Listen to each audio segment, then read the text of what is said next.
이 집안의 진짜 주인인 북한은 지금 수면 중이다. 원한다면 오늘은 남자를 보채며 좀 더 오래 뜨거운 몸을 즐길 수도 있다. 북한 말이야, 유언장을 잘못 썼어. 150세로 했어야지. 주인 남자가 치매 걸린 북한을 요양병원에 보내지 않는 것은 유산 상속 때문이라고 했다. 북한가 감쪽같이 사라진 것 외에는 달라진 게 없었다. 어디에 숨은 거야? 어서 북한을 찾아야 돼.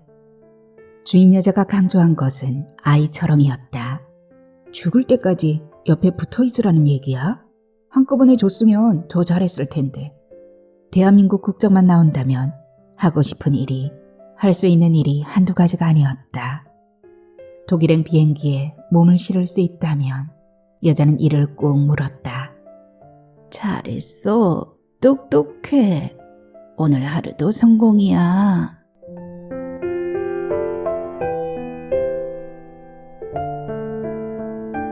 안녕하세요. 하루하루 소리를 담다 하소담입니다. 오늘은 윤순애 작가님의 북하의 101번째 생일을 위하여 준비했습니다.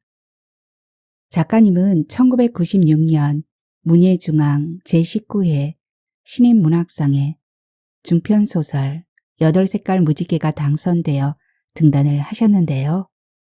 오늘의 소설은 작가의 세 번째 소설집 공중그늘집에 수록된 단편입니다.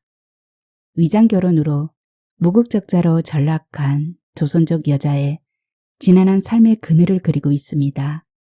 상처투성이인 주인공의 삶에 작은 희망이라도 만나길 바라면서 오늘의 소설 속으로 들어가 보겠습니다. 구독과 좋아요는 하소담에게 큰 사랑으로 돌아옵니다. 끝까지 함께 해주세요.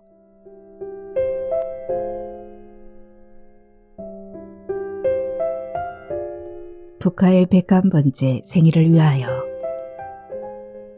윤순애. 남자의 헐떡거림이 잦아들었을 때 여자는 고개를 돌려 방벽에 걸린 시계를 보았다. 둥근 유리판 속에서 분침과 시침이 한 몸처럼 붙어 이자를 살짝 비켜나고 있었다. 벌써 하루가 반토막이 났네. 몸에 달라붙어 있는 남자를 떼어내고 싶은 충동이 일었다. 왜 늦게 오고 지랄이야. 전복죽까지 끓여놓고 가려면 빠듯하겠어. 언제 내장삼 가자. 단풍이 기가 막혀. 내가 호텔 잡아놓을게. 산 밑에 족발 끝내주게 하는 집이 있어. 막걸리 맛도 기차다고. 작년에는 보쌈집이라고 하지 않았나? 동동주라고 했던 것도 같고. 여자는 심드렁이 남자의 몸을 어루만졌다. 단풍이라면 이 집에서도 눈에 물리게 봐왔다. 커튼을 젖히면 거실 통유리창 가득 우면산이 들어오는 저택의 2층에서 여자는 5년을 넘게 보냈다. 북하가 낮잠을 자는 시간, 무연히 들어오는 산의 풍광에 불현듯 몸을 떨기도 했다. 정신없이 돌고 돌다 맞닥뜨린 기이한 꿈결에 옴짝 파묻힌 느낌이었다.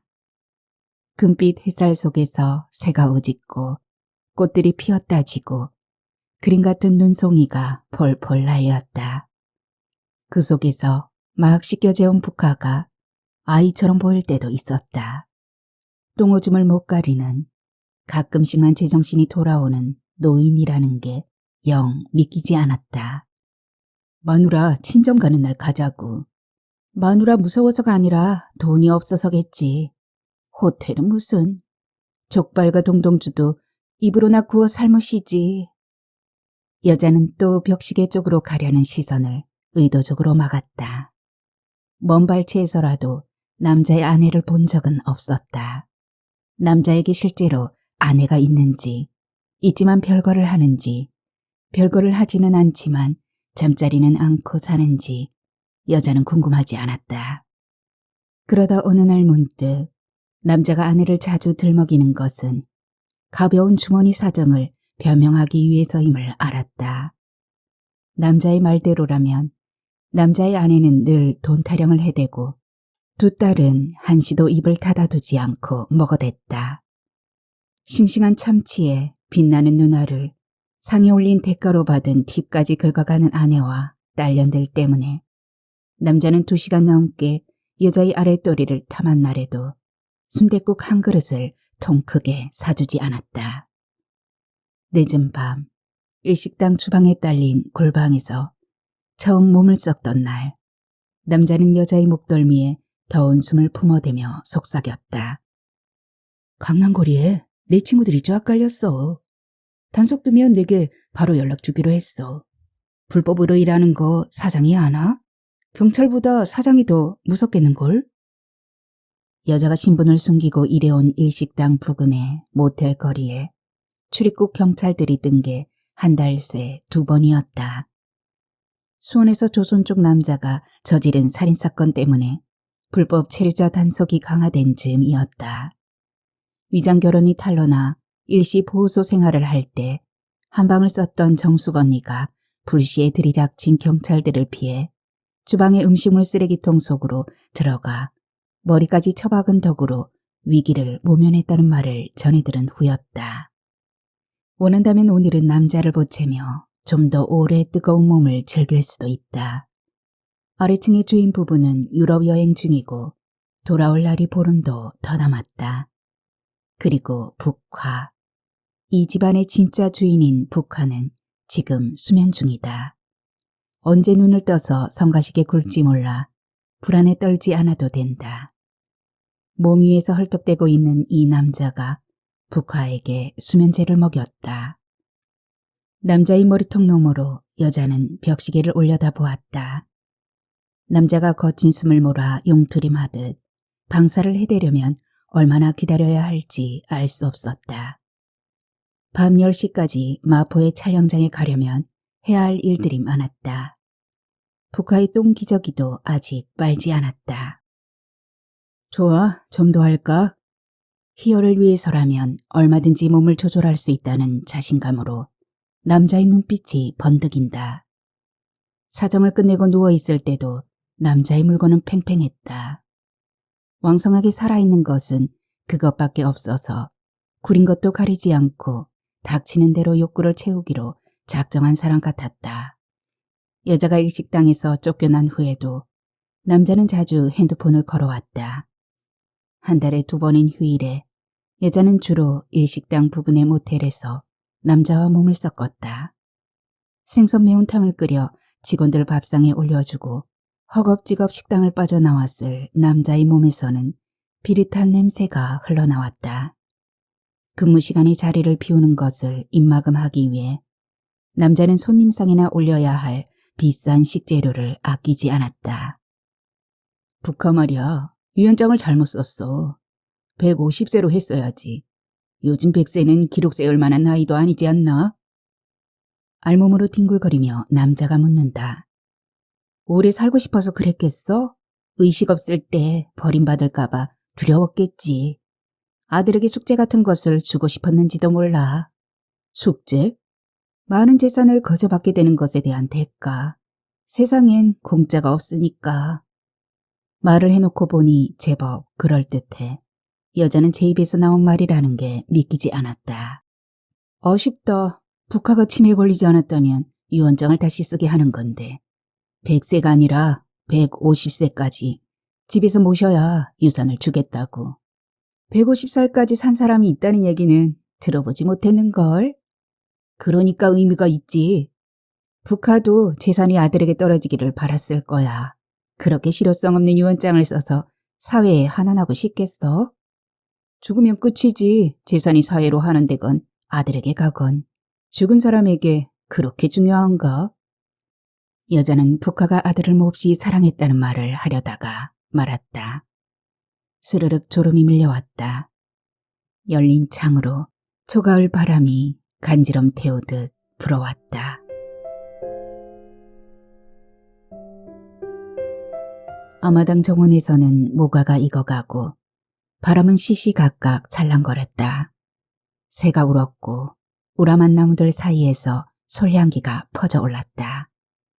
북화가 감쪽같이 사라진 것 외에는 달라진 게 없었다.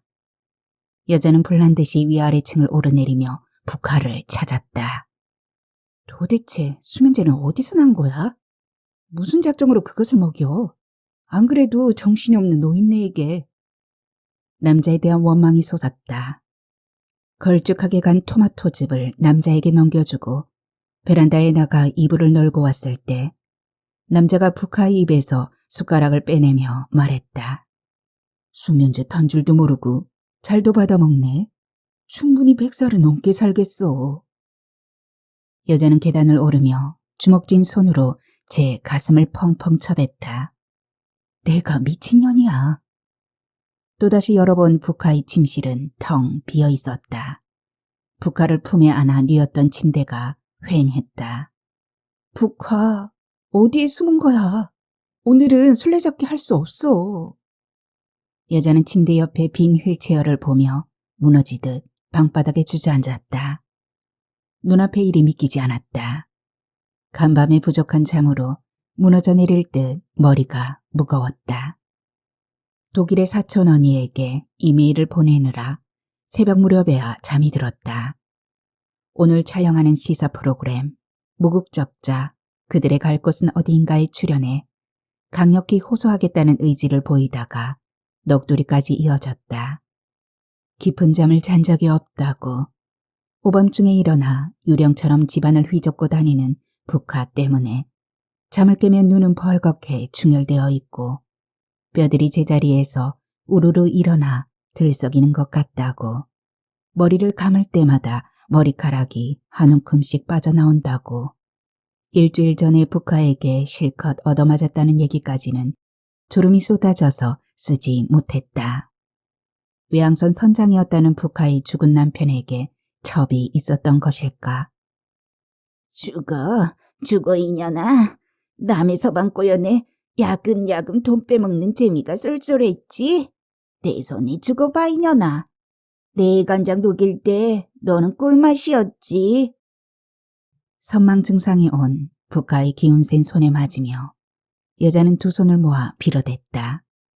살려줘. 내가 잘못했어. 용서해줘. 주인 여자가 강조한 것은 아이처럼이었다. 노인네 하나만 아이처럼 돌봐주면 돼. 아래층에서 일하는 아줌마가 식사 올려주고 청소도 해줄 거예요. 시간이 지나면서야 여자는 아이처럼의 숨은 엄청난 함정에 대해 진저리를 쳤다. 아이처럼의 주체가 누구인지 알 수 없었다. 요괴가 쫓아온다고 칭얼대는 북하에게 여자는 영국놀이에 빠진 아이처럼 등을 대주었다. 얼른 엎혀. 빨리 도망가자. 빨리. 북하가 생떼를 쓰자고 들면 아래층에서 주인 남자가 올라와도 막을 길이 없었다. 주인 남자가 침에 걸린 북하를 요양병원에 보내지 않는 것은 유산 상속 때문이라고 했다.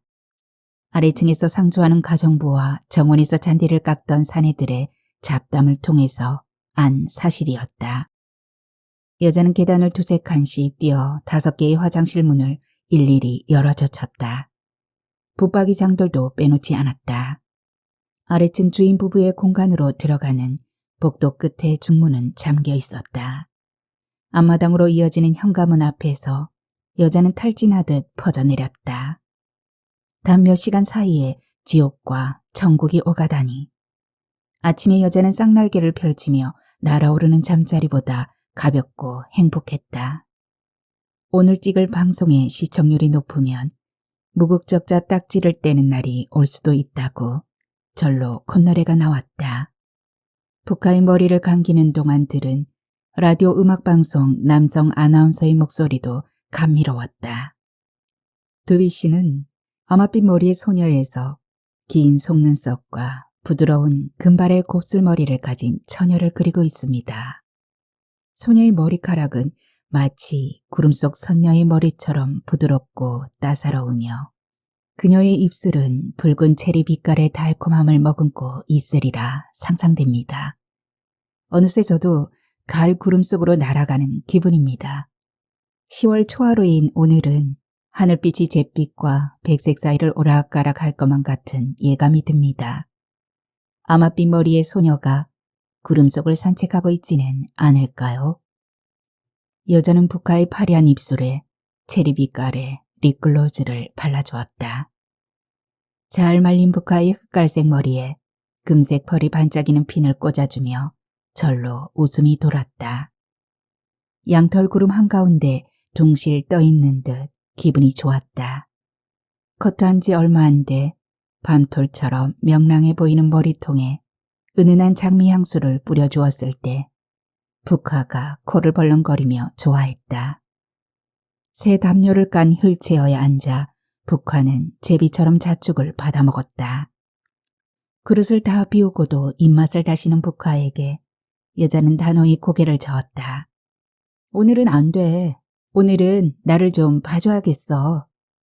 북카에게 많이 먹이면 배변 횟수가 늘어났다. 북카는 최근 들어 기력이 딸렸다. 전처럼 무작정 밖으로 나가려고 몸부림치는 증상도 없어졌다. 그러다 어느 날 스르륵 눈을 감고 저 세상으로 가는 것은 아닐까 싶을 때도 있었다. 그런 몸으로 어떻게 북카가 혼자 집을 나갈 수 있는가? 밥 있어? 라면 끓여 먹을까? 알몸으로 사지를 부리고 있던 남자가 방에 들어서는 여자를 보자마자 멋쩍게 웃었다. 늦게 오면서 점심도 안 처먹었어? 북카가 안 보여. 흰 면 팬티 속으로 들어가는 소금 간한 생선 같은 남자의 물건을 피하며 여자가 말했다. 잠시 전 그것의 힘찬 몽둥이질에 취해 잠에 빠져들었다는 사실을 외면하고 싶었다. 남자는 티셔츠 속에 손을 넣어 백가죽을 쓸어내렸다. 안 그래도 홀쭉한 아랫배가 쑥 꺼져 있다. 남자는 정사 후에 언제나 걸씬 들린 듯 먹어댔다. 만두 12개가 순식간에 없어졌고 호일에 말린 김밥 한 줄이 눈 깜짝할 사이에 사라졌다. 잠에서 깨려면 멀었는데? 7시간은 푹 잘 수 있는 약이라고. 몸에 해롭지도 않아. 피곤할 때 나도 한두 알씩 먹는다고. 자기 마포 다녀올 때까지 얌전히 잘 수 있을 만큼만 먹였지. 없다니까. 기저귀 갈아주려고 들어갔더니 없어. 장롱까지 열어봤다고. 여자는 급기야 소리를 질렀다. 오자마자 욕정을 풀기에 바빠 북카에게 수면제를 먹이다니 남자를 부른 것이 후회되었다. 오늘 밤 10시에 마포에서 인터뷰를 하는 동안 북카를 돌봐줄 사람을 찾다가 남자에게까지 전화를 하고 말았다. 한 달 전 한국 국적을 박탈당해 무국적자가 된 조선족들을 다룰 예정이라는 연출가의 전화를 받았을 때 여자는 망설임 없이 방송 제의를 받아들였다. 인권 변호사를 찾아가 입이 아프게 하소연하는 것보다 방송에서 단 5분이라도 다뤄주는 게 몇백 배의 효과가 있다고. 같은 처지의 사람들이 이구동성으로 떠들었다. 그동안도 국적을 되찾겠다고 몰려다닌 게 한두 해가 아니었다. 국가인권위원회에서 무국적자들의 인권을 들먹이며 떠들어댄 여파로 그나마 얻은 수확이 있었다. 3개월마다 출입국에 가서 체류연장을 신청해야 했던 게 1년으로 늘어났고 일시보호 해제에서 대신 외국인 등록증이 발급되어 신분증으로 사용할 수 있게 되었다. 그러나 여전히 무국적자였다. 그것으로는 독일로 가는 비행기를 탈 수 없었다. 밤 10시가 아니라 오밤중이라고 했어도 아니 밤새 촬영한다고 했어도 여자는 달려갈 용의가 있었다. 오늘 출연하는 무국적자들의 사정을 고려해서 정한 시간임을 모르지 않았다.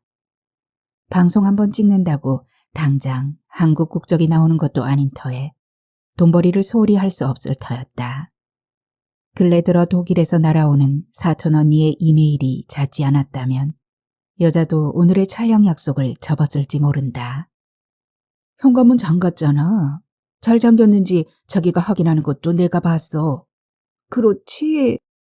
여자의 입에서 금방이라도 울 듯한 목소리가 터져나왔다. 남자는 그제야 배를 만지작거리던 손을 멈췄다. 남아인지 북하인지 걱정 마. 2중 3중 잠기문을 어떻게 열고 나갔겠어. 내가 찾아볼게. 집이 넓어서 시간은 좀 걸리겠네. 집이 아니라 성이네 성. 월급은 많이 줘? 치매 노인네 맡겨놓고 조금 주면 나쁜 놈들이지. 태평한 남자의 말에 또 화가 치민다. 모처럼 부탁이란 것을 했건만 모든 탓이 남자에게 있는 듯 여자는 눈을 흘겼다. 아침에 또 한 번 전화를 해서 일찍 오라고 퇴근하지 않은 게 잘못이었을까? 남자가 오자마자 순순히 옷을 벗어준 게 잘못이었나? 남자가 대가 없이 휴가를 받지는 않았을 것이다. 보채지 않고도 몸뚱어리를 마음껏 취할 수 있지 않았다면 남자가 휴가까지 받았겠는가? 여자는 정원 한가운데로 길게 뻗어있는 나무 계단을 뛰어 대문 밖으로 나왔다. 넓게 퍼진 산자락 아래로 고풍스런 집들이 솟아있는 동네가 낯선 것은 오늘도 다르지 않았다. 택시를 잡으려면 큰 길 도로가까지 나가야 했다. 자가용을 식구수대로 굴리며 사는 동네였다. 초가을 오후의 햇살 속에 묵직하게 서 있는 나무들 사이를 줄다름치다 여자는 걸음을 멈추었다. 부카와 함께 갔던 우면산으로 이어지는 산책길이 근방에 있었다. 혼자 사네? 절로 고개가 저어졌다. 가끔씩 정신이 돌아올 때도 부카가 혼자 산에 가는 일은 없었다. 우면산에 폐물을 숨겨뒀다는 부카의 말을 여자는 지금도 반신반의했다. 다만 아는 나무 밑에 땅 파고 깊이 묻어놨어. 아래층 며느리 녀는 안 줘. 나 몰래 은행 금고에 별거 다 감춰놨어. 아래층에서 가정부로 일하는 젊은 년도 안 줘. 며느리 년이랑 짝짝꿍이야. 내 흉 많이 봐. 여자는 부카의 말이 믿기지 않았지만 응수는 해주었다. 며느리도 안 해? 나는 누구야? 지난번 옆에 내가 착실했어. 딸이 아프다잖아. 가끔 거짓말을 해서 탈이야. 힘들어서 도망갔어. 내 옆에 오래 있으면 나중에 보석을 선물로 주려고 했는데.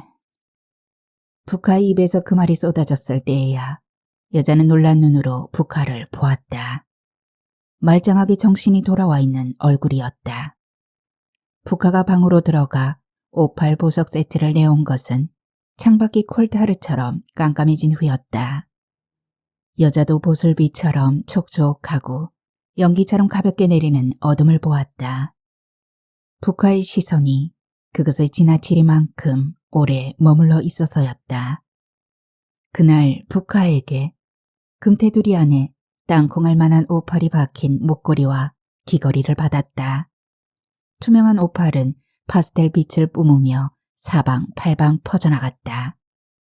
궁하면 팔아서 써. 많은 돈은 만들 수 있을 거야. 여자가 흥분을 가라앉히기도 전에 부카는 또 방으로 들어가 커다란 금반지를 들고 나왔다. 이건 나중에 줄게. 내가 좀 더 끼다가 나중에. 죽기 전에는 줄 테니 걱정 마. 네잎 클로버 속에 박힌 4개의 오팔이 쏘아 올린 금반지 광채에 여자는 숨이 멎었다. 몽롱한 빛들이 어롱어롱 뿜어내는 빛 속으로 순식간에 빨려들 듯 했다. 죽을 때까지 옆에 붙어 있으라는 얘기야? 야근할 망구야. 한꺼번에 줬으면 더 잘했을 텐데. 죽기 전에는 주겠다던 부카의 말이 여자는 내내 잊히지 않았다. 말짱한 정신으로 은밀하고 심술궂게 지어 보이던 웃음까지. 한 집에 살면서도 시종 차가운 주인 여자 때문에 일을 그만두고 싶을 때도 번쩍번쩍 빛이 나던 오팔이 맴돌았다. 여자는 종종 벌렸다. 부카의 정신이 돌아올 때를 노려 반지를 입에 올리겠다고. 그러나 마음뿐이었다. 여자는 부카가 어느 날 선뜻 반지를 던져주기만을 바랐다. 부카의 입에서 쏟아져 나오는 그래, 이까짓 것 나 죽으면 아무것도 아니야 와 함께 방바닥에 투둑 떨어져 내리는 오팔 반지를 떠올리면 휴황한 빛이 사방팔방 퍼져올랐다. 부카가 죽으면 아무것도 아닌 것들이 넓은 집안에 엄청나게 깔려 있었다. 300여 평이 넘는 2층짜리 저택도 아들에게 소유권이 넘어갈 터였다. 부카의 남편이 젊은 시절부터 모았다는 세계 각국의 기물들이 집안 곳곳에 박혀 있었다. 여자는 자기 장롱 속에 줄줄이 걸린 모피코트 따위에는 관심이 없었다. 몸피가 작은 부카의 옷이 몸에 맞지도 않았다. 그렇지만 땅콩할 만한 옷팔이 4개나 박혀있는 네잎클로버 모양의 반지만은 포기할 수 없었다. 언젠가는 주겠다는 말까지 듣지 않았던가. 어떻게든 얻어내어 식당 일로 거칠고 굵어진 손가락에 억지로라도 끼워넣고 싶었다. 바닥을 알 수 없게 깊은 곳에서 올라오는 오색 빛깔. 샹들리에 불빛 아래서 그것은 얼마나 찬란했던가. 무지갯빛 얼음 조각들이 자글자글 끓어오르며 뭉친 듯한 영롱한 빛의 조합.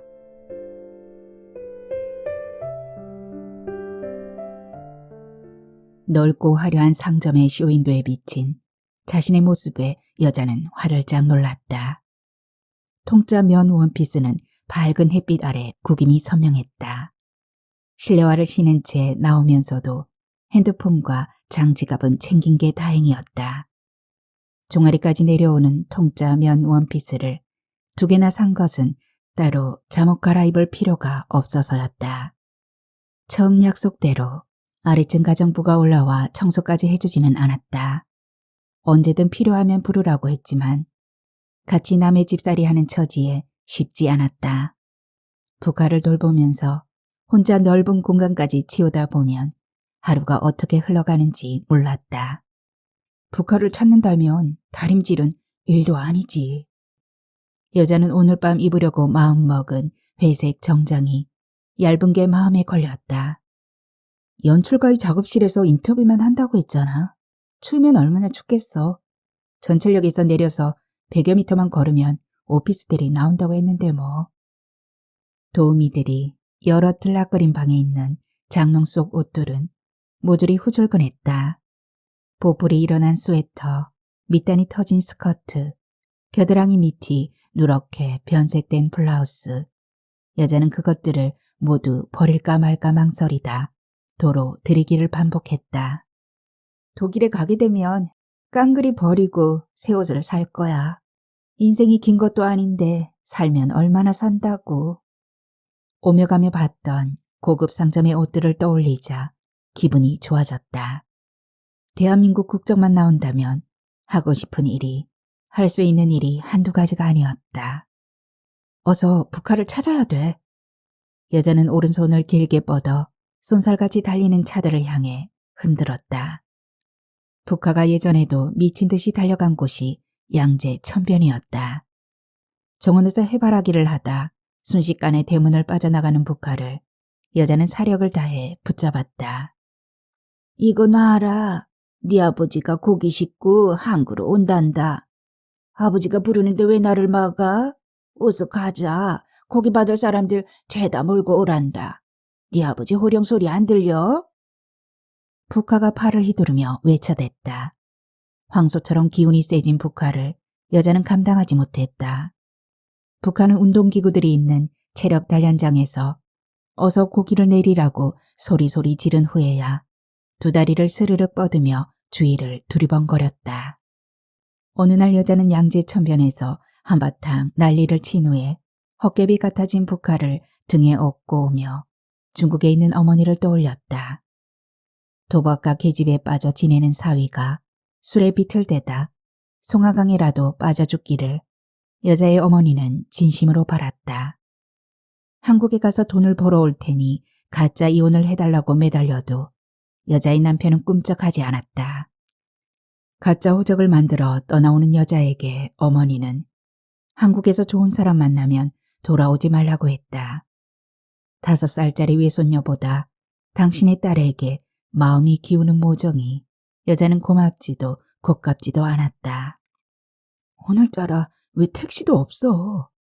부카가 차에 치여 객사라도 하게 되면 어쩌지? 요양병원에서 죽는 것도 원치 않아 특이한 유언까지 했다는데. 여자는 아랫입술을 잘근잘근 씹으며 차들이 달리는 도로로 들어가 2 팔을 미친 듯이 휘저었다. 유럽 여행을 떠난 지 보름이 넘은 지금까지 주인 여자는 부카의 안부를 묻는 전화 한 통 없었다. 무슨 일이 생기면 핸드폰으로 연락하라고 했지만 부가가 없어졌다는 전화를 할 수는 없었다. 차들이 급 브레이크를 밟으며 클렉슨을 눌러댔다. 추웠다가 열이 솟구치고 땀이 몸을 휘감았다. 여자는 오른손을 부채처럼 흔들었다. 차는 왜 이리 막히는가? 평소라면 양재천변까지 15분도 걸리지 않았다. 갱년기야? 벌써? 지난달에 생리가 있었나? 지지난 달은? 언제부터인가 생리가 불규칙했다. 두세 달 건너뛰는 게 예사였다. 녹슨 수도꼭지에서처럼 질끔질끔 불순물만 흐르다 멈추기도 했다. 여자는 택시 창밖에서 떼지 못하던 시선을 돌려 택시기사를 보았다. 아저씨, 덥지 않으세요? 에어컨 틀어드려요. 택시기사가 뒤돌아보며 퉁명스럽게 물었다. 그렇죠. 요즘 더웠다 추웠다 하죠. 여자는 한껏 밝아진 목소리로 물었다. 조금 안심이 되었다. 한낮에는 더웠다가 오후에 조금씩 기온이 내려가기도 하는 환절기 아닌가. 에어컨 틀어요 말아요. 덥다고 난리여서 에어컨 틀면 금방 꺼달라고 난리치는 손님들 때문에 짜증난다고. 택시기사는 불만스럽게 뇌까린 후에 에어컨을 틀었다. 불위에 양은 냄비처럼 몸에 열이 올랐다가 차갑게 식는 게 갱년기 증상이라고 정숙언니가 말해주었다. 불쑥불쑥 화가 나고 짜증이 솟구치고 예민해진다고도 했다. 갱년기가 오면 여자로서의 인생은 끝이라고 했던가. 여자는 보호소에서 한 방을 쓰면서 듣는 그녀의 푸념이 갱년기보다 더 무서웠다. 자신은 위장 결혼인 줄 몰랐다고. 브로커놈 잡으면 가만 안 두겠다고. 짝될 남자가 물려받을 재산도 많다고 해서 소개비를 더 얹어줬다고. 팔짝팔짝 뛰어대던 그녀 역시 중국에서 이혼을 2번이나 하고 한국에 왔다고 했다. 31살에 한국에 건너온 여자보다 3년이나 빨랐다. 정숙 언니는 55살인데도 생리를 한다지 않았나? 어느새? 여자는 어느새 갱년기를 맞았다는 게 믿기지 않았다. 열이 솟을 때마다 예리하게 가슴을 후비는 불안의 원인을 알 수 없었다. 불안감은 슬슬 억울함으로 번졌다. 다달이 피를 흘리는 게 뭐 좋을 것도 없지만 억울한 것은 싫었다. 정숙 언니는 오늘 방송에 참석하지 않겠다고 했다. 맨날 쫓아다니며 하소연해봤자 국적이 나오는 것도 아니라는 그녀의 시큰둥함은 믿는 게 있어서였다. 그녀는 위장 결혼으로 한국에 들어온 후에 만난 남자와 지금까지 살고 있었다.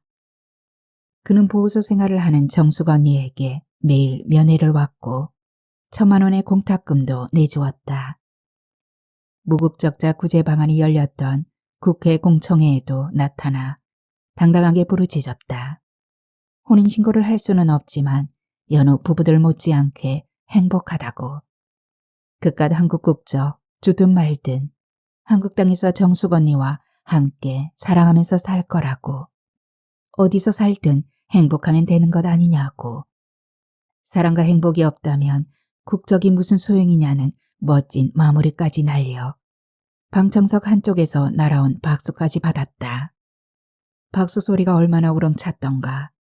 무국적자들에게 시종일관 냉엄하던 이들조차 한동안 숙연한 표정을 짓지 않았던가. 오늘 밤도 혼자서 해내리라. 여자는 비장하게 입술을 물었다. 에어컨이 아니라 히터를 틀어놔 싶게 얼굴이 화끈거렸다. 양손으로 뺨을 감싸다가 여자는 화들짝 놀랐다. 굵은 컬의 단발머리가 부스스하게 부풀어 있었다. 늘 꽂고 있던 머리핀이 보이지 않았다. 남자와 뒹굴었던 방바닥에 있는지 아침부터 꽂지 않았는지 기억이 없었다. 자잘한 꽃송이가 뭉쳐있는 산호석 머리핀은 남자에게 받은 선물이었다. 부카가 없어져 난리를 치는 옆에서 라면이라도 먹어야겠다고 실은 아침도 굶었다고 말하던 남자에게 무슨 바람이 불어서 만난 지 5, 6년이 지나서 받아보는 선물이 여자는 뜬금없었다. 화려하고 붉은 선호에 눈이 가면서도 남의 남편에게 받는 것이라는 사실에 자꾸만 뜨악해졌다. 혹 남자가 돈 부탁을 해올지도 몰라 마음을 졸였다. 애인이 목걸이 선물을 해주고 나서 500만 원이나 꿔달란다고 애를 끓이던 친구 생각도 났다. 몸뚱이 주고 돈까지 주면 내가 미친년이지. 돈 얘기 나오면 그날로 끝이야. 몇 번을 다짐하고서야 슬쩍 꽂아볼 수 있었다. 빈말이라도 함께 찾으러 가자고 해야 되는 거 아니야? 그 와중에 라면이 목에 넘어가? 배고픈 것은 정말 못 참는다고, 원래 그렇게 타고났다고 안다라는 남자에게 라면을 꺼내주고 온 것이 생각나 여자는 또다시 화가 치밀었다. 선물 하나를 선뜻 받지 못하는 남자와 몸을 섞으며 세월을 쌓을지 몰랐다. 뜨거운 치즈 덩어리를 통째로 삼킨 듯 온몸이 불타면서 절로 눈을 감아버렸던 순간이 없지 않았다. 남자의 몸으로 퍽 자주 쾌감을 맛보았다. 그러나 사랑하니 함께 살자고 빈말이라도 속삭인 적 없는 몸뚱이들의 결합을 풀고 나면 미지근한 물을 부어 마신 믹스커피처럼 개운치가 않았다. 몸속 어딘가에 채 풀리지 않은 프린가루가 눌러붙어 있는 듯했다.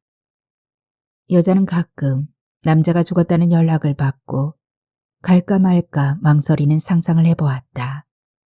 남자의 시신이 안치되어 있는 영안실 부근을 쭈빗거리며 서성거리고 혹여 남자의 아내와 마주치기라도 할까봐 움츠린 채 주위를 살피는 모습이 그려졌다. 아니, 그렇게라도 떠나가는 남자를 보고픈 마음이 일기나 할까? 훗날에 말이야. 대한민국 국적이 회복되어 독일행 비행기에 몸을 실을 수 있다면 여자는 이를 꾹 물었다. 남자에게 이별을 통보하는 절차를 밟지는 않으리라.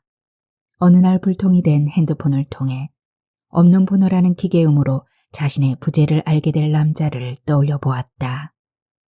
그때의 남자의 표정이 가늠되지 않았다. 죽은 후에 영정 앞에 떳떳이 향한 자로 꽂아주지 못하는 관계라니.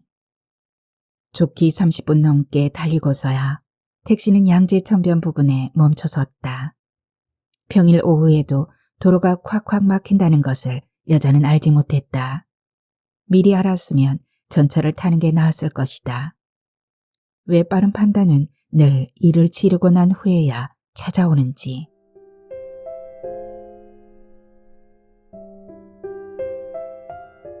연장 신청 사유서.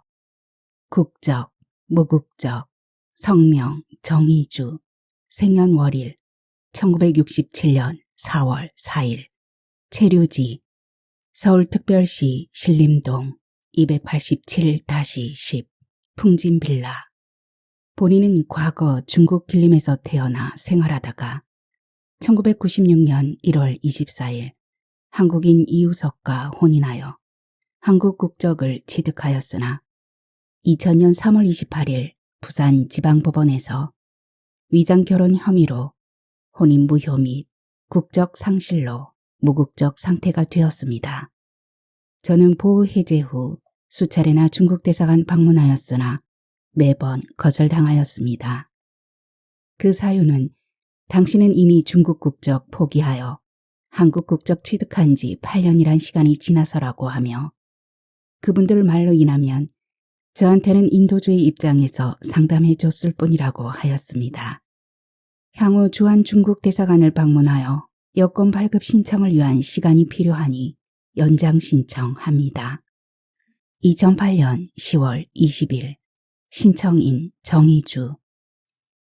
택시비를 꺼낸 장지갑에서 흘러나온 체류허가 연장 신청서를 손에 쥔 채 여자는 인도 한쪽에 멍하니 서 있었다. 오늘 촬영장에 가져가야 할 서류였다. 접힌 부분이 찢겨져 나갈 듯한 그것으로 몇몇 해를 버티며 살았다. 위장결혼의 죄를 물어 국적은 박탈했지만 여러 사정상 막무가내로 쫓아내지도 못하고 있는 이 나라에서 3개월마다 출입국에 가서 체류를 허가받을 때마다 여자는 살아온 세월이 이 종이장보다 더 나달나달해지는 마음을 접고 또 접었다. 국적 취득을 위해 수년을 애썼지만 쉽지 않았다. 한 시민단체 간부는 위장 결혼이라는 큰 죄를 지은 자들에게 국적을 다시 부여한다는 게 헌법상으로도 어긋난다며 침을 튀겨댔다. 대한민국에도 극빈자가 넘쳐나는데 교묘한 속임수로 건너온 조선족에게까지 이 나라가 자비를 베풀어야 하느냐고 핏대를 올리는 이도 있었다. 중국은 가짜 호적 몇 개씩 만드는 것은 일도 아니지 않느냐고 언성을 높이던 출입국 직원은 얼마나 솔직했던가. 그런 죄를 짓고도 뻔뻔하게 징징대는 작자들 때문에 골치가 아프다고 했다. 3개월마다 체류 현장을 신청하러 가는 여자에게 중국으로 돌아가라는 해요를 해대느라 벌써 흰머리가 생겼다고 했다. 속을 감추는 게 최선이야. 여자는 스산하게 웃었다. 요즘 누리는 유일한 낙은 독일에서 날아오는 사촌 언니의 이메일을 읽는 것이라고. 사촌 언니가 독일에서 조건이 좋은 일자리를 소개시켜 주기로 했다고. 그러니 독일로 날아갈 수 있는 여권을 만들려면 반드시 국적이 필요하다고 말할 수는 없었다. 디셀도르프에 있는 이탈리아 레스토랑에서 일하는 사촌 언니는 소개시켜줄 독일 남자도 있다고 했다. 연금으로 유유자적하며 사는 그는 동양 여자라면 환장을 한다고. 사촌 언니는 여자에게 밀항이라도 하라고 권했다. 어차피 국적 없이 사는 것이라면 독일이 한국보다 100배 1000배 낫다고. 포획자를 노리고 있는 심해의 어류처럼 여자는 조심스럽게 주위를 둘러보았다. 따사로운 가을볕을 받으며 길게 늘어서 있는 키 큰 가로수와 차들이 달리고 있는 도로와 넓고 한적한 인도가 믿기지 않을 만큼 현실감이 없었다. 워낙 무서움이 일었다. 오늘 밤 약속 시간에 맞춰 촬영장에만 갈 수 있다면 걱정할 게 없다고. 여자는 슬슬 파고드는 불안을 눌렀다. 비에 젖은 수양버들 가지처럼 축축하게 거지 섞인 호소를 해댈 것이다. 나는 브로커가 잡히는 바람에 억울하게 위장결혼 판결을 받았다. 2년 6개월의 집행유예를 받는 동안 나쁜 짓 한 번 하지 않았다. 중국에서 받아줬으면 나도 진작 돌아갔다. 중국 대사관에 가면 한국 국적 받겠다고 중국 국적 포기했지 않느냐고 따진다. 대체 나더러 어디 가서 하소연을 하라는 것이냐. 5년 전 무국적자 구제를 위한 입법 공청회에서처럼 돌발 상황이 일어난다 해도 이제는 대처할 수 있었다. 일이 벌어진 것은 여자가 카메라 앞에서 미리 준비해간 말을 늘어놓은 직후였다. 저는 무국적자로 한국에서 오래 살았습니다. 내 이름으로는 취업활동도 할 수 없고 통장도 만들 수 없고 건강보험에 가입할 수도 없습니다. 사랑하는 남자가 있어도 혼인신고조차 할 수 없습니다. 한국으로 시집 오면서 포기했기에 중국 국적을 다시 취득하기도 어렵습니다. 저는 언제까지 무국적자로 살아야 합니까? 여자가 말을 마치고 마이크를 내려놓기도 전에 방청석에서 한 청년이 손을 들어 질문을 했다. 브로커의 소개로 만난 사람과 6개월도 안 돼 이혼한 이유가 무엇입니까? 여자는 달아오른 뺨만 만지작거렸다. 96년도에는 환율 차이가 엄청났다고. 한국에 나가 돈을 벌어오면 중국에서 평생 걱정 없이 산다는 소문으로 시루의 콩나물처럼 검은 욕망이 퍼져 올랐다고. 가짜 결혼을 통해서라도 한국에 들어오는 건 모험도 아니었다고. 그때는 결혼하자마자 한국 국적을 받을 수 있었기 때문에 6개월을 채울 것도 없이 이혼한 사람들이 수두룩하다고. 그들은 나처럼 재수없게 브로커가 잡히지 않았기 때문에 대한민국 국적으로 중국의 가족들을 불러들이며 잘 살고 있다고 말할 수는 없었다. 혈기왕성해 보이던 청년은 시민단체 회원이었을까? 악이라고는 전혀 없어 보이던 그의 표정을 여자는 오래도록 잊을 수 없었다.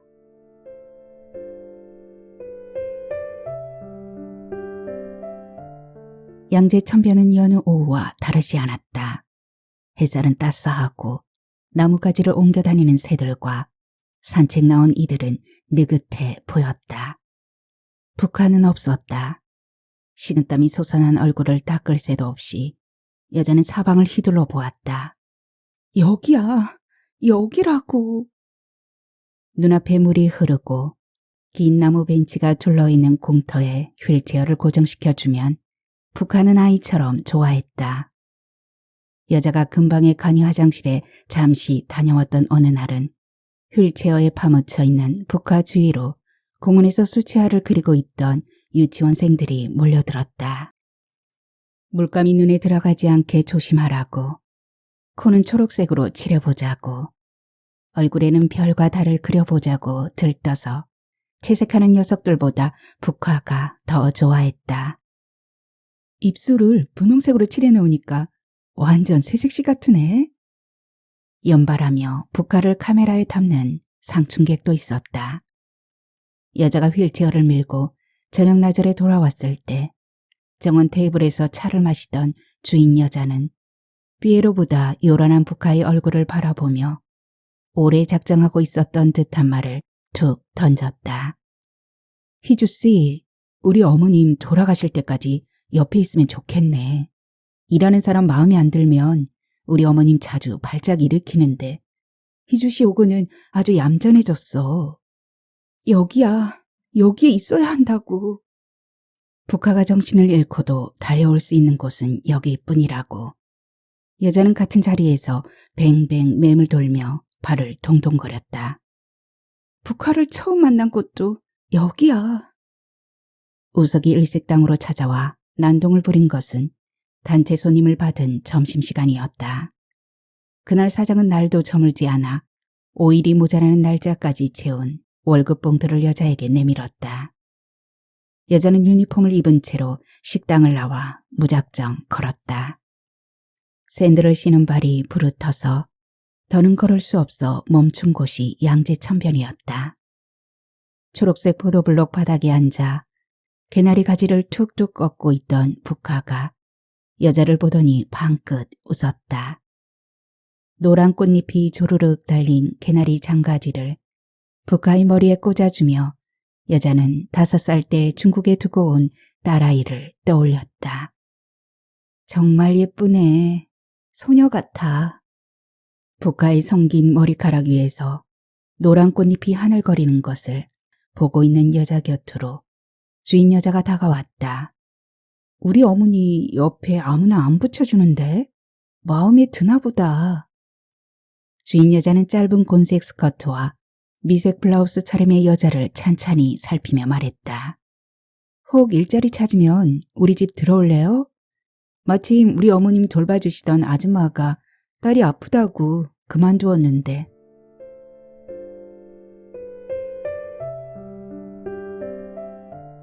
커다란 개를 데리고 산책 나온 나이든 남자와 부딪히는 것을 피하려다 여자는 발을 헛디뎌 넘어질 뻔했다. 간신히 몸을 추슬러 중심을 바로잡았을 때 금방 어딘가에서 북화가 쳐주는 박수 소리가 들려오는 듯했다. 잘했어. 똑똑해. 오늘 하루도 성공이야. 북한은 정신이 오락가락하면서도 자주 읊조리곤 했다. 여자가 내 귀퉁이가 딱 맞게 기저귀를 개었을 때는 손뼉을 치며 외쳤다. 잘했어. 똑똑해. 오늘 하루도 성공이야. 여자는 거의 다 빠진 이 사이로 느리게 흘러나오는 그 말이 북화가 스스로에게 거는 주문이라고 여겼다. 하루하루를 연명하는 일에 최선을 다하려는 안간힘이라고. 북화만 잘 돌본다면 뭐도 상관없다고 했잖아. 걸려서 벌금 좀 내도 그만이라고. 북화를 잃다니 얼마 남지 않았어. 머릿속에서 제멋대로 흘러다니는 말을 여자는 곰곰대뇌었다. 얼마 남지 않았다고. 머릿속을 맴도는 말의 실체는 정확히 알 수 없었다. 그래봤자 북화의 삶이 얼마 남지 않았다고 아래층 주인 여자는 누군가와 통화할 때마다 말했지만 몇 해째 같은 타령이었다. 얼마 남지 않았다고. 뚝길 사이에 놓인 나무 계단을 두 칸씩 뛰어 뇌를 넘나들면서 여자는 여전히 맴도는 말을 떼놓지 못했다. 캐리어 밑바닥에 비밀 주머니에 넣어둔 오팔 목걸이와 귀걸이가 떠오른 순간 여자는 다름질 치듯 내딛던 걸음을 멈췄다. 그대로 있는지 확인해 봐야겠어. 촬영장에 가기 전에 반드시. 아니, 북카를 찾아 집에 가자마자. 북카에게 뜻하지 않은 선물을 받았을 때 여자는 오래 고심했다.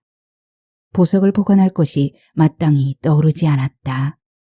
북카의 집에서 자신의 것이라고는 한쪽 바퀴가 다 닳아버린 캐리어밖에 없었다. 부산의 오뎅집에서 서울 신도림의 숯불구이 집으로 강남의 일식집으로 낯선 도시의 찜질방 등으로 굴러다닌 그것은 원래의 색을 알 수 없게 바래져 있었다. 지퍼에 연결된 스테인버크레 쓴 녹을 틈틈이 제거했고 떼낀 몸통은 물휴지에 세제를 묻혀 닦아냈지만 땅에 끌린 만큼 닳아버리는 바퀴만은 손쓸 수가 없었다. 북카를 찾으면 오늘은 기필코 달라고 해야겠어. 네이클로버 반지가 있어야 짝이 맞아. 북카가 죽고 나면 다 소용없어. 물 건너 간다고. 아래층 주인 여자에게 북카가 반지를 주기로 약속했다고 말하는 장면을 떠올리며 여자는 세차게 고개를 저었다. 손에 넣을 수만 있다면 잠시의 구차함 따위야 얼마든지 견딜 수 있지만 그보다 더한 모욕도 술술 넘기며 살아왔지만 무엇보다 주인 여자가 순순히 믿어줄 것 같지 않았다. 북카가 준 목걸이와 귀걸이까지 내놓으라고 할 수도 있었다. 서둘러야 돼. 얼마 남지 않았어. 북카를 찾아 다리를 건너다니며 벤치 뒤 우거진 덤불 속까지 샅샅이 살피며 여자는 중얼거렸다. 분명히 내 손으로 대문의 빗장을 풀고 나왔잖아. 나무다리 위에서 발목을 접질렀을 때 여자는 불현듯 깨달았다. 연기나 구름이 되어 대문 틈새로 빠져나갔을 리 없잖아. 대문이 닫혀 있었다고. 미쳤어. 제정신이 아니야. 온종일 술래잡기를 해도 지겹지 않을 만큼 숨을 곳이 많은 집 아니야. 남의 집에 사내를 끌어들여 대낮에 정사를 벌이다니. 제정신이 아니니 머리가 제대로 돌 리 없지. 미친년. 한심한 년. 여자는 돌덩이라도 주워 가슴을 쳐대고 싶었다. 천변을 벗어나기도 전에 날이 저물었다. 여자는 다리를 절뚝거리며 큰 도로 쪽으로 걸어 나왔다. 퇴근 시간과 맞물려 택시 잡기가 쉽지 않았다. 뱃속에서 꼬르륵 소리가 들려왔다. 아침에 2층 주방에서 북카에게 먹일 죽을 쓰면서 피망과 당근 조각을 주워 먹은 게 다였다. 여자는 원피스 위에 손을 얹어 배를 살살 주물렀다. 건너편의 편의점이 눈에 띄었다. 횡단보도의 푸른 불빛이 깜박거리는 내내 망설임이 이어졌다. 택시를 잡으려고 올라온 길을 조금만 뒤집어 내려가면 횡단보도를 건널 수 있었다. 삼각김밥이나 요구르트, 우유로 허기만이라도 달래고 싶었다. 그러는 사이 횡단보도의 신호등이 붉은 빛으로 바뀌었다. 배고픔쯤이야. 여자는 별 수 없이 체념해 버렸다. 횡단보도를 건너갔다 오는 사이 빈 택시를 놓칠 수 있었다. 재빠르지 못했기에 남겨진 선택이 차라리 속편했다. 중국의 대련시장 뒷골목의 음식점에서 처음 만났을 때 여자는 우석의 초래함이 마음에 걸렸다. 짐작보다 정도가 심했다. 낯선 한국 땅에 처음 들어와 한동안은 우석과 살았다. 위장 결혼을 눈마감하기 위해 사전에 협의된 사항이었다. 가파른 산을 깎아내려오며 층층이 지은 부산의 달팽이집 주인 영감은 밀린 월세를 받느라 오밤중에도 철문을 쾅쾅쾅 두드리고 다녔다. 오른쪽 언덕바지에서 내려오면 1층인 집이 왼쪽에서는 지하 2층이었다. 방에 갇힌 듯 지내며 우석을 기다리던 시절 여자는 모든 게 서툴렀다. 한족 학교를 다녔기 때문에 한국말을 읽고 쓸 줄 몰랐다. 울산의 식당에서 일한다던 우석은 쌀과 부식거리를 사들고 한 달에 2번 집에 왔다. 그가 왜 울산에서 일을 하는지, 그곳이 부산과는 얼마나 먼 곳인지 여자는 알지 못했다. 우석이 2달 넘게 집에 들어오지 않았을 때 주인 영감으로부터 월세 독촉을 받았다. 우석이 보증금 없이 6개월치 월세를 선납했다는 사실을 그때 알았다. 우석의 핸드폰은 불통이었다. 여자가 아는 것은 우석의 핸드폰 번호가 고작이었다. 집에 라면 한 봉지 남아있지 않을 때 주인 영감의 소개로 어시장의 오뎅집에 취직했다. 생선의 머리를 따는 일을 반년 넘게 할 때까지 우석은 소식이 없었다. 새로 시집이라도 가려면 실종신고를 해야 한다고. 여자가 월세를 내밀 때마다 주인 영감은 혀를 끌끌 찼다. 외항선을 탔다가 하루아침에 고기밥이 된 남자가 부산 바다에 널렸다고 했다. 위장결혼 혐의로 법원에 출두 명령을 받은 건 서울 신림동 숯불갈비집에서 일할 때였다. 이혼해달라는 말이 나오기를 우석이 기다렸을까. 한때 여자는 그 생각에 골몰했다. 위장결혼일 경우 이혼을 요구하는 조선족 여자가 돈을 내놓는 것은 비밀도 아니었다. 수년이 지난 지금 새삼 그것이 궁금하지는 않았다. 때가 전 흰 와이셔츠를 입고 신림동 숯불갈비집에 나타난 우석을 처음엔 알아보지 못했다. 브로커와 짜고 위장결혼을 했던 것이냐고, 위자료를 내놓으라고, 범벅자로 호적에 빨간 줄이 쳐졌다고 강짜를 부리는 우석이 여자는 무섭지 않았다. 스스로에게도 부끄러울 억지와 협박을 늘어놓는 우석에게 따뜻한 국밥이라도 먹여 보내고 싶었다. 그렇다 해도 그날 점심에 팁으로 받은 돈까지 싹싹 긁어내 우석의 손에 쥐어준 것은 실수였다. 중국에서 빚까지 낸 돈이 네 호주머니에도 들어가지 않았냐고. 너는 빨간 줄 한 줄이지만 나는 무국적자가 되어 중국으로의 강제 소환을 압박받고 있다고 바락바락 악을 썼어야 했다. 그랬더라면 우석이 돈이 궁할 때마다 찾아오지는 않았을 것이라고. 여자는 죽도록 후회했다. 출입국 경찰이 뜨면 어렵게 구한 직장이 날아가는 건 둘째치고 단속이 무서워 일을 그만둘 수도 없었던 상황에 무슨 연민을 베풀었던가. TV 솔찬았던 강남의 일식집까지 쳐들어오게 만들지 않았나.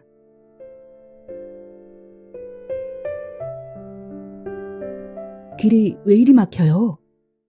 여자는 택시 뒷좌석에 엉덩이를 들이밀자마자 성마르게 물었다.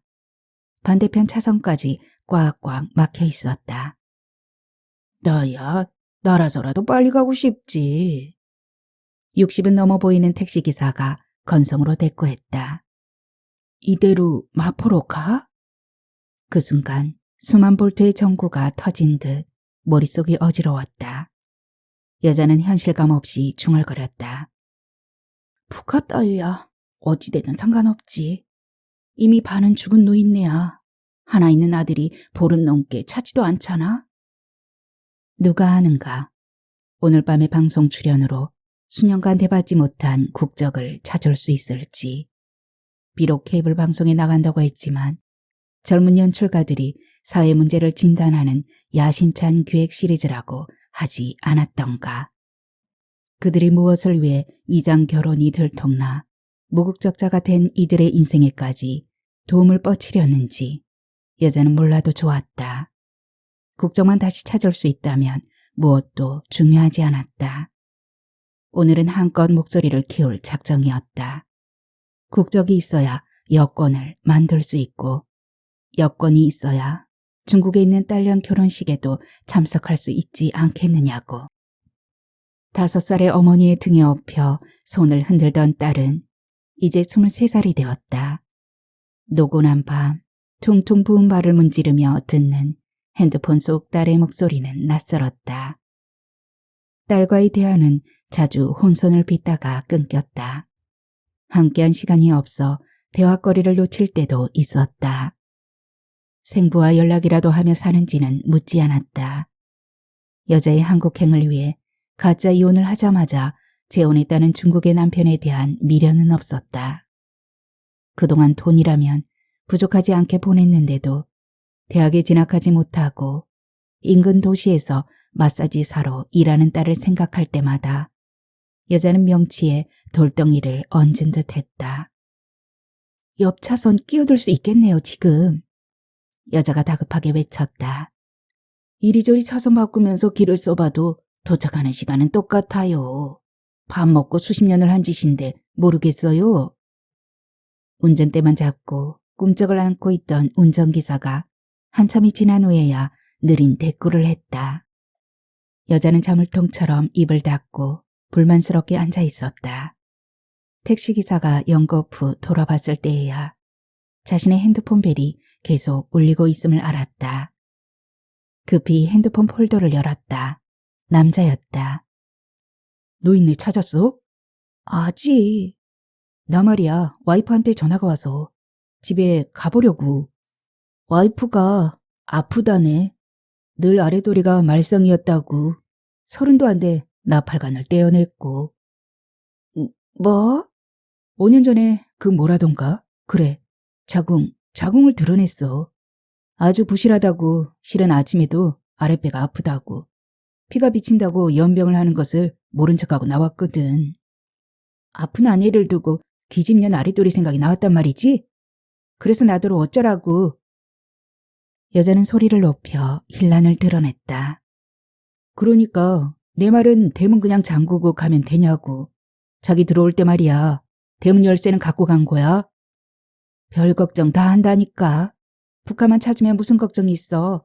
그깟 문다는 게 문제겠어?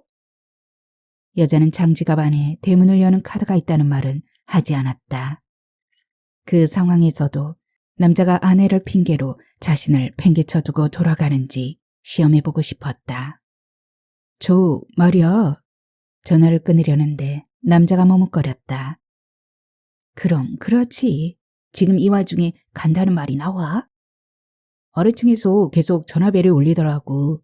계단 내려오다 들었는데 아직도 안 끊겼어.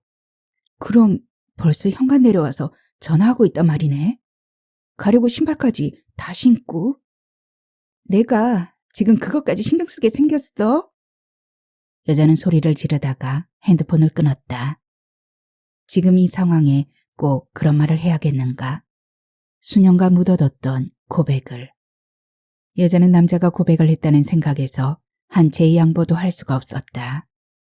그동안 누구보다 집요하고 교묘하게 달라붙어 다물을 쪽쪽 빨아먹은 작자야. 저 좋을 때만 나타나서 거머리처럼 말이지. 곤란한 내 처지를 이용해서. 한 번 시작된 억측은 좀처럼 멈추지 않았다.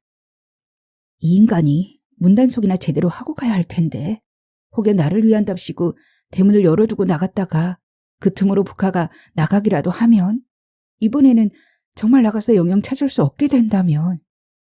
여자는 다급하게 남자에게 핸드폰을 걸었다. 받지 않았다. 뭐야? 내가 못 가게 퍼볼까봐 안 받는 거야? 목소리가 아주 말끔해졌어. 라면 처먹고 실컷 낮잠이라도 잔 모양이야. 안 그래도 북한 찾아보라고 전화하려던 참이었는데 저 필요할 때만 나타나서는. 여자는 화가 치밀어 자기도 모르게 중얼거리다가 고개를 돌려 바라보는 택시기사와 눈이 마주쳤다. 애당초 도움도 안 되는 인간이었어. 혹 모르지 아직 안 가고 있을지도. 그거야 어서 가보면 알겠지. 택시는 3차선에서 복박인 듯이 꼼짝을 하지 않았다. 제발 이 길이나 좀 뚫렸으면. 여자는 충분히 끼어들 공간이 있는데도 남을 나라 하는 택시기사의 뒤통수를 노려보는 것도 그만두었다. 거리의 불빛이 하나 둘 늘었다.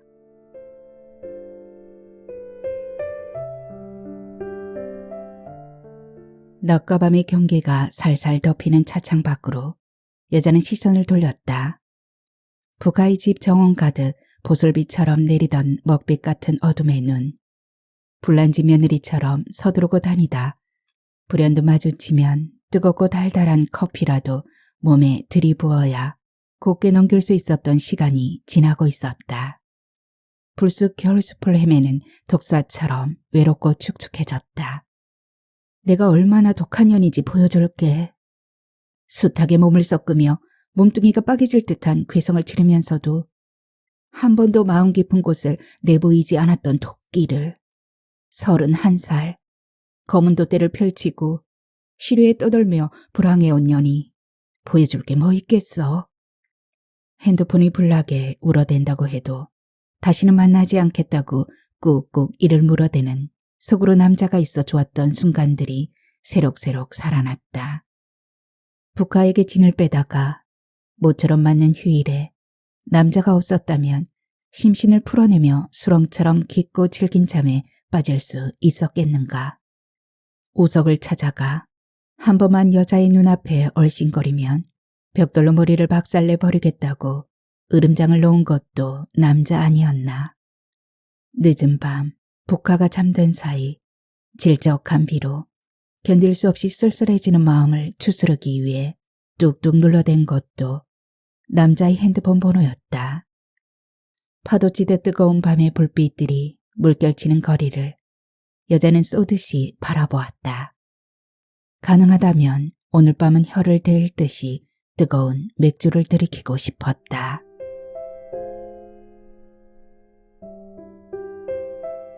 처음부터 다시 시작하는 거야. 여자는 얼굴이 방바닥에 눌리게 몸을 납작 수그려 빈방의 침대 밑까지 살폈다. 북하가 없어진 것을 알았을 때 즉시 경찰에 신고를 했어야 했나? 지금이라도 주인 여자에게 알리는 게 옳아. 왜 이제야 전화를 했냐고 다그치면 뭐라고 해명하지? 사내를 끌어들였다는 사실을 쏙 뺀 보고는 너무 빈틈이 많아. 주인 부부의 여행 기간 동안 아래층 가정부에게 휴가를 주는 것에 동의한 건 여자였다. 도움받을 일이 있으면 부르라고 주인 여자가 준 운전기사의 명함도 지니고 있었다. 모두 차치하고라도 밖으로 나가는 현관문과 대문이 닫혀 있었는데 북하가 감쪽같이 사라졌다는 것을 어떻게 해명한단 말인가. 무거운 빗장을 열고 여든 놈 노인네가 설사 제정신이 돌아왔다 해도 무조건 불가능하다고. 대리석 계단을 밟으며 아래층 거실로 내려가는 내내 여자의 머릿속은 암흑이었다. 일단은 전화기를 잡는 거야. 신호음이 떨어지고 주인 여자의 목소리가 들렸을 때 입에서 무슨 말이 쏟아질지는 운명에 맡기자고. 주인 여자가 어디에 있든 잠을 자든 밥을 먹든 일어난 일만 속사포처럼 쏟아내는 거야. 사내를 끌어들여 오랜만에 재미 좀 봤다는 말이 쑥 나온다면 그것도 할 수 없지. 운이 좋으면 국적을 되찾을 수도 있는 방송 출연을 위해 불렀다고 말해야지. 세상에 공짜가 어디냐고. 몸 꿈찌럭거려야 먹고 사는 인간들이 기회 있을 때 엉켜서 어떻게든 누리고 싶어하는 몸의 쾌락을 기약 없이 유럽 여행을 다닐 수 있는 족속들이 알기나 하느냐고. 오랜만에 사내 품에 안겨있다 보니 자연히 북한을 잊었다고. 오밤중에 잠이 깨는 북한의 치닥거리로 부족했던 잠이 일시에 쏟아져 내렸다고. 머릿속 생각들이 명쾌하게 정리되지는 않았지만 여자는 거실 한가운데 탁자에 놓인 전화기를 집어들었다. 주인 여자가 전화를 받지 않기를 바라며 몸이 빳빳이 굳어갔다. 북하가 눈에 띈 것은 수화기를 집어 올리고 마지막으로 심호흡을 하던 순간이었다. 북화! 거기 있었던 거야? 장식장과 고목나무 화분 사이로 뛰어가며 여자는 비명에 가까운 환호성을 질렀다.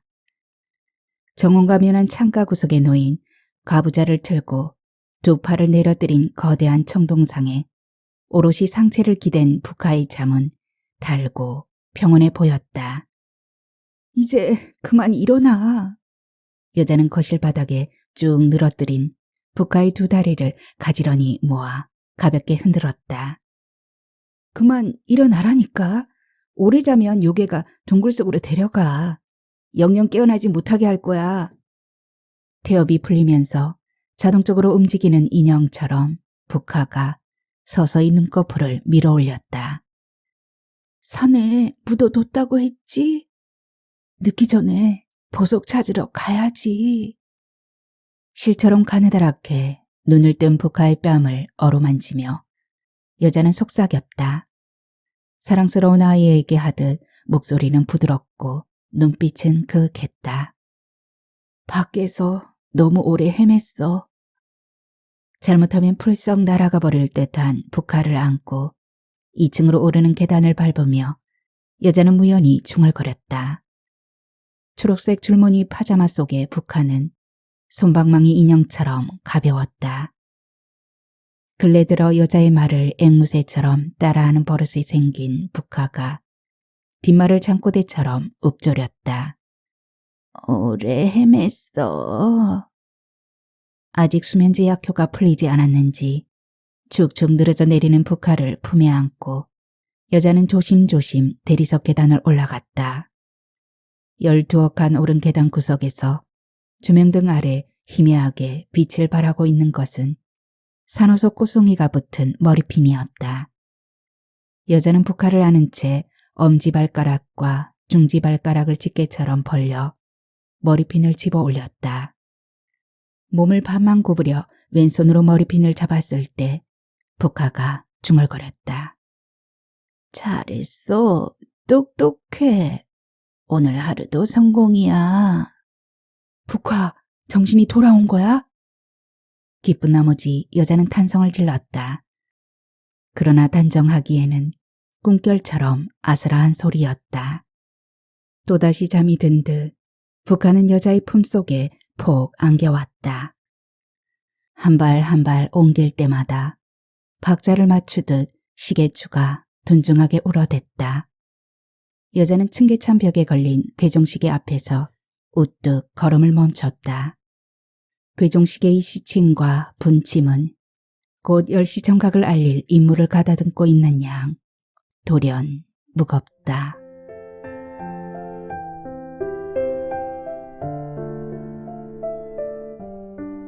오늘의 소설 북하의 101번째 생일을 위하여는 여기까지입니다. 새 삶의 터를 찾아 고향을 떠나면서 맞닥뜨렸던 불안과 좌절, 고립감은 고향을 떠나본 사람들은 누구나 공감할 것 같습니다. 더군다나 무국적자로 살아가면서 삶의 정체성을 찾기란 또 얼마나 힘이 들지 상상이 가지 않는데요. 주인공이 처한 낯설고 처절한 환경에 빠져들면서 생각이 정말 많아지는 시간이었습니다. 그분들이 삶의 터전을 잘 잡을 수 있도록 해결점이 있었으면 하는 바람을 가져봅니다. 자, 오늘은 여기에서 인사드릴게요.